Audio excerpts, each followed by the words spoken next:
শুভ সকাল আমার প্রিয় পরিবার, তোমরা কেমন আছো? আশা করি সবাই ভালো আছো। আমিও তোমাদের আশীর্বাদে এখন অনেকটাই সুস্থ, অনেকটাই ভালো আছি।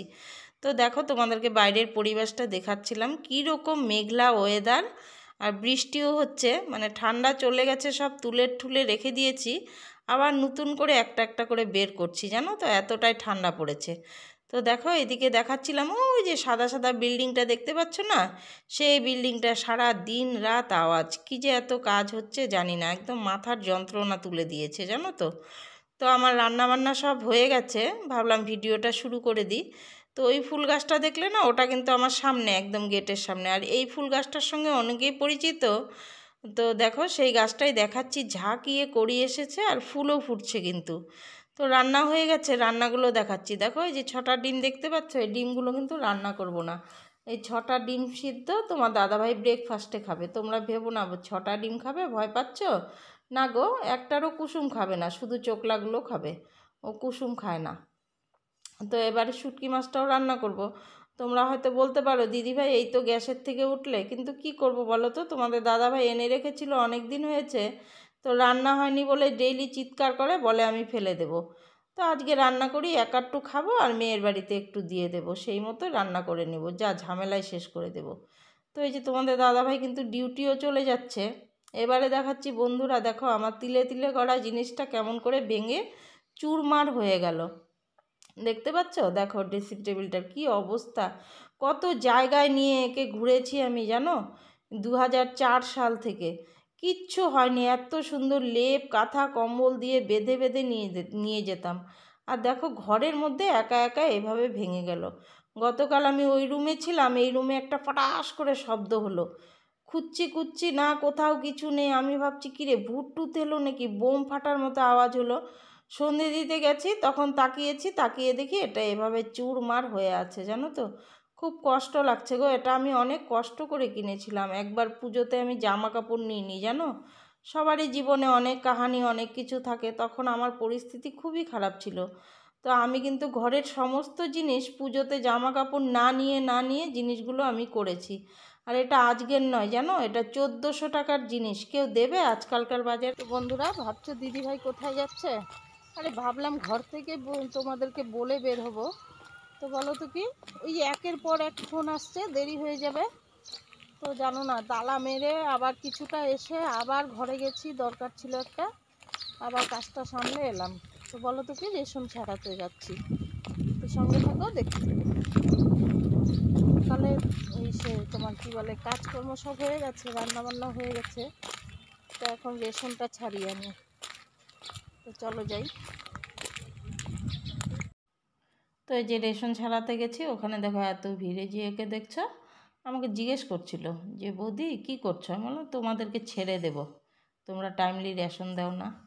তো বন্ধুরা, এই যে রেশন ছাড়াতে গেলাম, তোমাদেরকে শেয়ার করলাম একটুখানি যে যাচ্ছি, আর রেশন দোকানে একটুখানি তুলেছি, দেখতেই পেলে। তো এই যে রেশন ছাড়িয়ে এইমাত্র ঘরে চলে এলাম। তো রেশন থেকে কিছুই আনিনি। তোমরা হয়তো বলবে দিদিভাই কী আনলে, দেখালে না তো। না, কিছুই আনিনি, রেশনের স্লিপটা দিয়ে আমি পয়সা নিয়ে চলে আসি। তো টাকাটা হলে সরকারকে বেকার কেন খাওয়াবো বলো তো।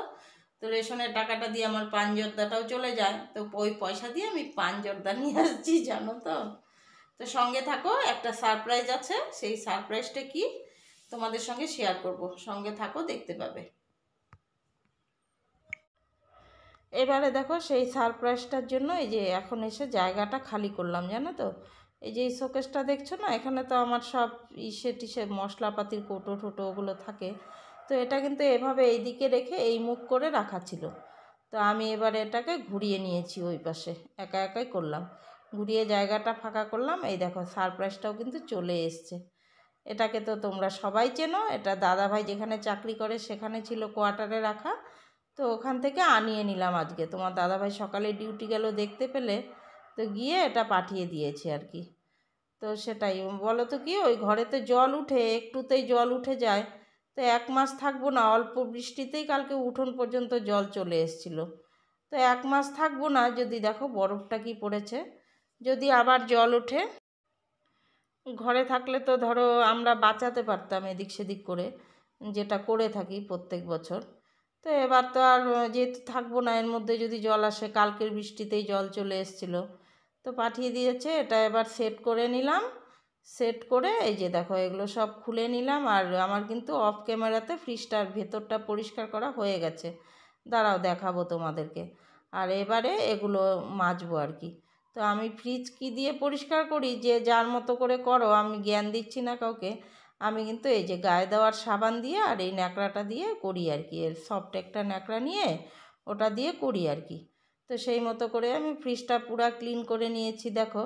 এবারে সব ধোয়াও হয়ে গেছে। ধোয়ার পর এই যে সব সেট আপ করে দিচ্ছি। অ্যাকচুয়ালি যেন ফ্রিজটা দরকারও ছিল বাড়িতে।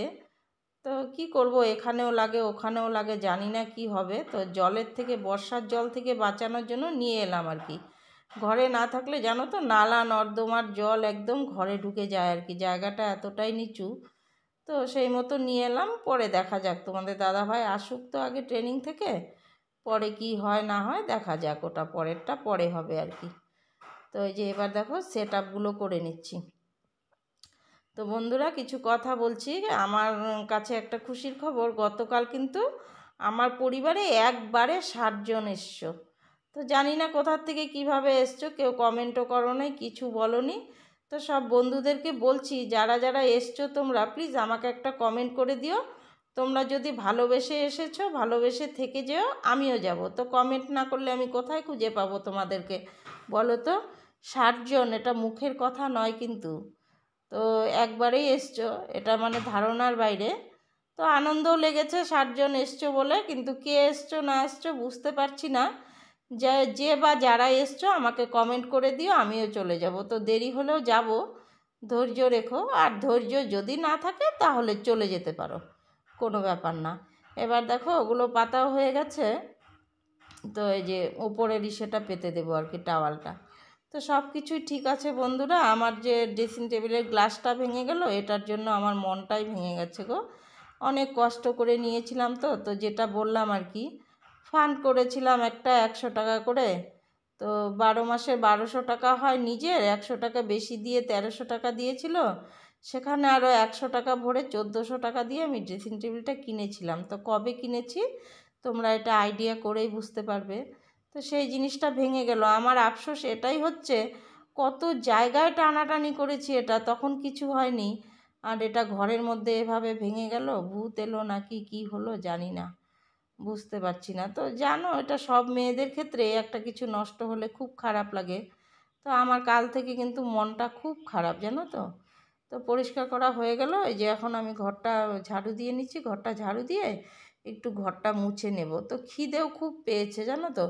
এবার কাজ রেখে তো খেতে ইচ্ছা করে না, আমার মনে হয় এটা সবারই, কাজ রেখে খেতে ইচ্ছা করে না। তো কাজটা শেষ করেই খাবো। 3টে 3:30 বেজে গেছে কিন্তু। তো ঘর তো আগেই আমার মোছা হয়ে গেছে, সকালবেলায় আমি রেশন ছাড়াতে যাওয়ার আগেই। তো যেহেতু ফ্রিজটা মুছলাম, পরিষ্কার করলাম, একটু জল পড়েছে, নোংরা হয়েছে। তো সেই জায়গাটা একটু পরিষ্কার করে নিই। পরিষ্কার করে তারপরে হাত পা ধুয়ে খেয়ে নেব আর কি। তো ওই যে বারবার আমার একটাই কথা, আজকে আমার এটার জন্যই মনটা খারাপ, গ্লাসটা ভেঙে গেল। তো এখন যে গ্লাসটাকে চেঞ্জ করব না, তোমরা বলবে দিদিভাই টাকা পয়সা, না গো, গ্লাস চেঞ্জ করার মতো টাকা পয়সা হয়ে যাবে। কিন্তু তোমাদের দাদা ভাইয়ের তো সময় থাকবে না। ও না থাকলে কি করে হবে বলো তো? কেন, ওর তো সকালে যায়, সেই রাতে আসে, সময় নেই। আর ধরো শনিবার দিন যে ও একবারে চলে আসবে এখানে, আসার পর রবিবার তো ও আবার চলে যাবে ট্রেনিংয়ে। তো সেই মতোই আর হবে না, ট্রেনিং থেকে আসুক তারপর হবে। এদিকে ভাঙা গ্লাস দিয়ে তো দেখাও যায় না। তো আমি ঢেকে রেখে দিয়েছি গ্লাসটাকে, কি আর করা যাবে। তো এবারে দেখো ভাত বেড়ে নিচ্ছি। আমার খুব খিদে পেয়েছে জানো। আমি ভাবছি কি, ভাতের পাহাড় নিয়েছি দেখো। আমি ভাবছি কি, না জানি কত খাবো, এত খিদে পেয়েছে। কিন্তু খেতে পারিনি কিন্তু জানো তো, আধা ভাত আমি ফেলে দিয়েছি। তো এই যে শুটকি মাছটা যে এইটুকু আমি রেখেছি আর মেয়ের বাড়িতে পাঠিয়ে দিয়েছি আর কি। সেটাই তোমাদেরকে দেখাচ্ছিলাম। ওই পাঠানো কি, আমি যখন রেশন ছাড়াতে গেছি হাতে করে নিয়ে গেছি, তো মেয়েকে ডেকে দিয়ে দিয়েছিলাম। আর ওটা হলো টিফিন বাটিতে মাছের ঝোল আছে। তো আজকের ভিডিওটা এই পর্যন্তই বন্ধুরা। সবাই ভালো থেকো, সবাই সুস্থ থেকো। তো আমার সকল বন্ধুদেরকে বলছি, বন্ধুরা আমার যে প্রবলেমটা হয়েছিল সেই প্রবলেমটা সলভ হয়ে গেছে। তো কি করে সলভ হলো এটা নেক্সট ভিডিওতে বলবো। এই ভিডিওতে বললে অনেক বড় হয়ে যাবে। তো এই ভিডিওতে এইটুকুই বলে দিলাম। আমার ভালোবাসার লোকগুলো, কাছের লোকগুলো টেনশন করবে, তো সফট হয়ে গেছে। তোমরা মানে বেশি কথা বলতে চাইছি না, ভিডিওটা বড় হয়ে যাবে। তোমরা প্রত্যেকে আমাকে এত ভালো ভালো সাজেস্ট দিয়েছো ধারণার বাইরে, তো তাদের ব্যাপারে আমি নেক্সট ভিডিওতে বলবো। সবাই ভালো থেকো, সবাই সুস্থ থেকো।